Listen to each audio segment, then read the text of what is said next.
friends. I miss you all so much. I haven't seen you guys in so long, and I really miss every single one of you. So I am going to show you how to make goop. You can make it whatever color you want. You can, you could have so much fun with this. So I'm going to show you how to make it. There are 3 simple ingredients. You're going to need 3 things to make the goop. You're going to need cornstarch. You're going to need 1 cup of cornstarch, any kinds of cornstarch. This is the cornstarch that I have.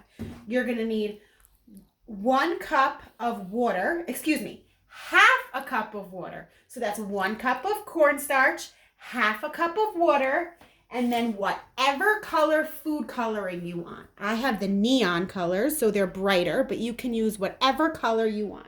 Okay, so here we go. I'm gonna take 1 cup of cornstarch. I'm gonna pour it into my measuring cup. Oops, it's getting a little bit on the floor, but that's okay because I'm gonna clean it up. So you're gonna do 1 cup of cornstarch, pour it into your bowl or your dish or whatever. My measuring cup was a little bit wet, so it got a little stuck. So then you're gonna take your half a cup of water.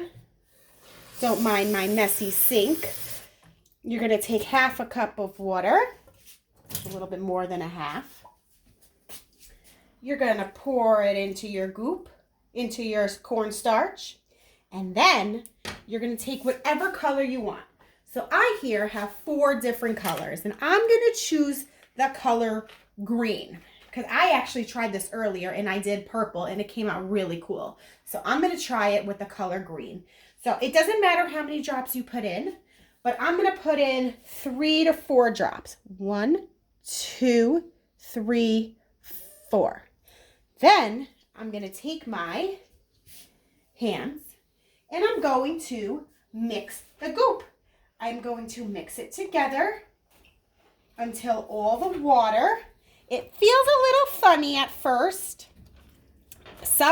If you, depending on the cornstarch, you might need a little bit more water. I actually think mine is okay for now, but you might need a little bit more water depending on the brand of cornstarch you use. I've done this before and it depends on the cornstarch. So now I'm mixing my cornstarch, my water, and my food coloring together. I put 3 or 4 drops of food coloring. So as you can see, it's not that dark of a green, but it's a very light green. But as you can see, when I pick up my hands, it's turning into goop. So you keep playing with it however long you want, and the more you play with it, the goopier it gets. You have to make sure the cornstarch is all mixed in. That, my friends, is the simple recipe for goop. I'm gonna repeat it again. You need 1 cup of cornstarch, half a cup of water. It doesn't really matter about the temperature of the water. It could be cool, it could be warm. For this, I used warm water, and whatever food coloring or whatever color you want. And then when you mix it all together, here you have slimy goop. I hope you all have so much fun playing with your goop. I can't wait to hear about the different colors you used. You know what you can even do is you can mix your colors. You can take red and blue and make purple. You can take whatever colors you want. Okay? So this is my goop. I'm gonna have fun now playing with my goop. And I cannot wait to hear about all your goop. Okay? Have a great day, and I'll see you guys soon. Bye-bye.